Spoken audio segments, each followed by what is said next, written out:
Capítulo 13. David consultó con todos sus oficiales, entre ellos los generales y capitanes de su ejército. Luego se dirigió a toda la asamblea de Israel con las siguientes palabras: Si ustedes lo aprueban y si es la voluntad del Señor nuestro Dios, enviemos un mensaje a todos los israelitas por toda esta tierra, incluidos los sacerdotes y los levitas en sus ciudades y pastizales, a que se unan a nosotros. Es hora de traer de regreso el arca de nuestro Dios, porque la descuidamos durante el reinado de Saúl. Toda la asamblea estuvo de acuerdo, porque el pueblo comprendía que esto era lo correcto.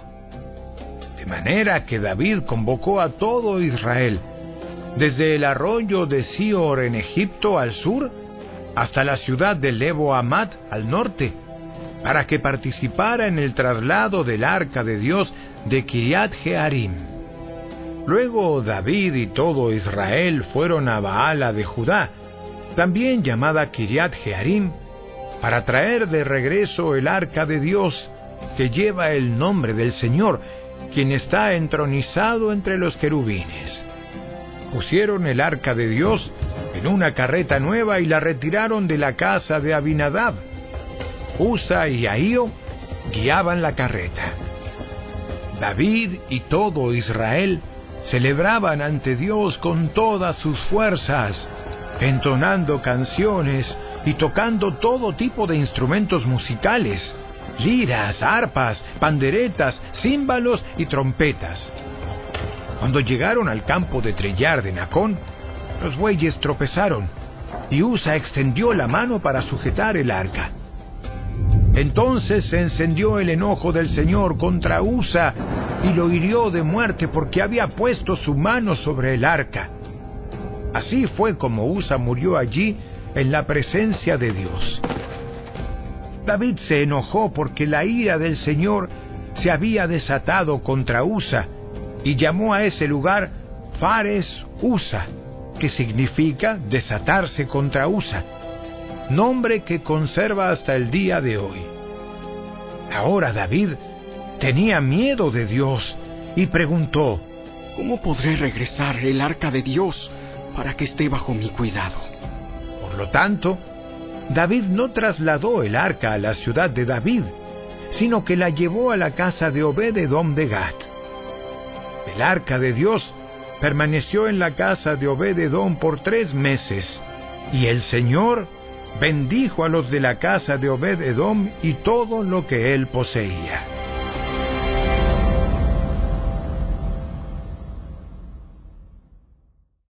Capítulo 14.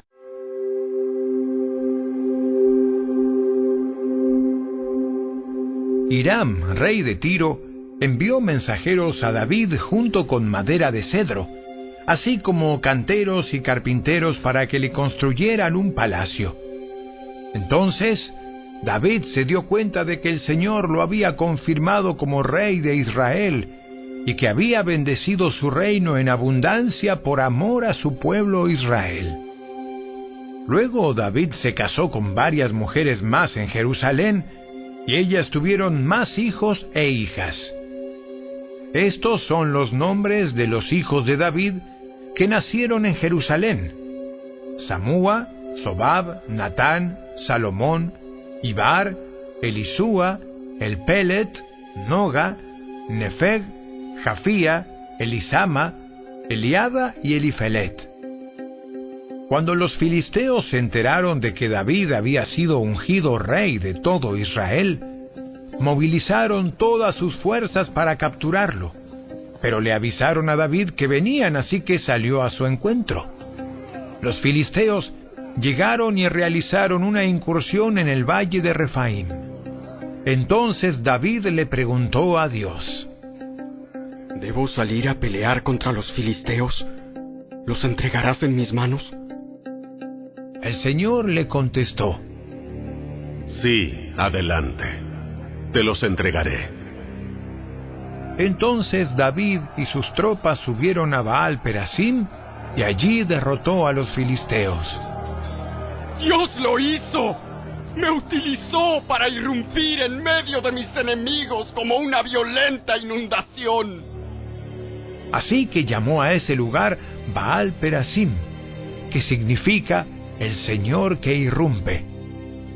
Los filisteos abandonaron sus dioses allí, así que David dio órdenes de que fueran quemados. Poco tiempo después, los filisteos volvieron y de nuevo hicieron una incursión en el valle. Una vez más, David le preguntó a Dios qué debía hacer. No los ataques de frente. En cambio, rodéalos, y cerca de los álamos, atácalos por la retaguardia.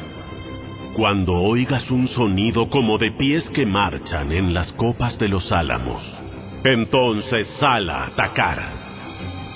Esa será la señal de que Dios va delante de ti para herir de muerte al ejército filisteo. Entonces David hizo lo que Dios le ordenó e hirió de muerte al ejército filisteo desde Gabaón hasta Geser. Así la fama de David se extendió por todas partes, y el Señor hizo que todas las naciones tuvieran temor de David.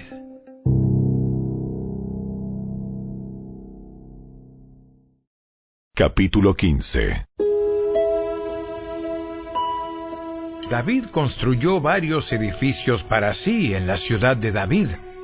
También preparó un lugar para el arca de Dios y levantó una carpa especial para ella. Después ordenó: Nadie, excepto los levitas, podrá llevar el arca de Dios. El Señor los ha elegido a ellos para que carguen el arca del Señor y para que les sirvan para siempre. Luego David convocó a todo Israel a Jerusalén para trasladar el arca del Señor al lugar que él le había preparado. Este es el número de los descendientes de Aarón, los sacerdotes, y de los levitas que fueron convocados. Del clan de Coat, 120, con Uriel como su jefe. Del clan de Merari, 220, con Asaías como su jefe. Del clan de Gersón, 130, con Joel como su jefe. De los descendientes de Elisafán, 200, con Semaías como su jefe. De los descendientes de Hebrón, 80, con Eliel como su jefe. De los descendientes de Uziel, 112, con Aminadab como su jefe. Luego David mandó llamar a los sacerdotes Sadoc y Abiatar, y a los siguientes jefes levitas: Uriel, Asaías, Joel, Semaías, Eliel y Aminadab. Les dijo: Ustedes son los jefes de las familias levitas. Deben purificarse ustedes mismos y a todos los demás levitas, a fin de que puedan traer el arca del Señor, Dios de Israel, al lugar que le he preparado. Como no fueron ustedes los levitas los que llevaban el arca la primera vez, el enojo del Señor nuestro Dios se encendió contra nosotros. No habíamos consultado a Dios acerca de cómo trasladarla de la manera apropiada. Así que los sacerdotes y los levitas se purificaron para poder trasladar el arca del Señor, Dios de Israel, a Jerusalén. Entonces los levitas llevaron el arca de Dios sobre los hombros con las varas para transportarla, tal como el Señor le había indicado a Moisés. David también ordenó a los jefes levitas que nombraran un coro de entre los levitas formado por cantores y músicos para entonar alegres canciones al son de arpas, liras y címbalos. De modo que los levitas nombraron a Emán, hijo de Joel, junto con sus hermanos levitas, Asaf, hijo de Berequías, y Etán, hijo de Cusaías, del clan de Merari. Los siguientes hombres fueron elegidos como sus ayudantes: Zacarías, Jaasiel, Semiramot, Jehiel, Uni, Eliab, Benaía, Maaseías, Matatías, Elifeleu, Mignías y los porteros Obed-Edom y Jehiel. Los músicos Emán, Asaf y Etán fueron elegidos para hacer resonar los címbalos de bronce. Zacarías, Asiel, Semiramot, Jehiel, Uni, Eliab, Maaseías y Benaía fueron elegidos para tocar las arpas. Matatías, Elifeleu, Micnías, Obed-edom, Jehiel y Asasías fueron elegidos para tocar las liras. Kenanías, el jefe de los levitas, fue seleccionado por su habilidad para dirigir el coro. Berequías y Elcana fueron elegidos para vigilar el arca. Sebanías, Josafat, Natanael, Amasai, Zacarías, Benaía y Eliezer, todos sacerdotes, fueron elegidos para tocar las trompetas cuando marchaban delante del arca de Dios. Obed-edom y Jeías también fueron elegidos para vigilar el arca. Luego David y los ancianos de Israel, junto con los generales del ejército, fueron a la casa de Obed-edom para trasladar el arca del pacto del Señor a Jerusalén con gran celebración. Como era evidente que Dios ayudaba a los levitas mientras llevaban el arca del pacto del Señor, sacrificaron 7 toros y 7 carneros.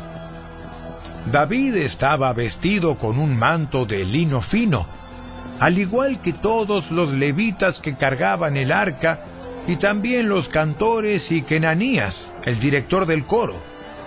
David también llevaba puesta una vestidura sacerdotal.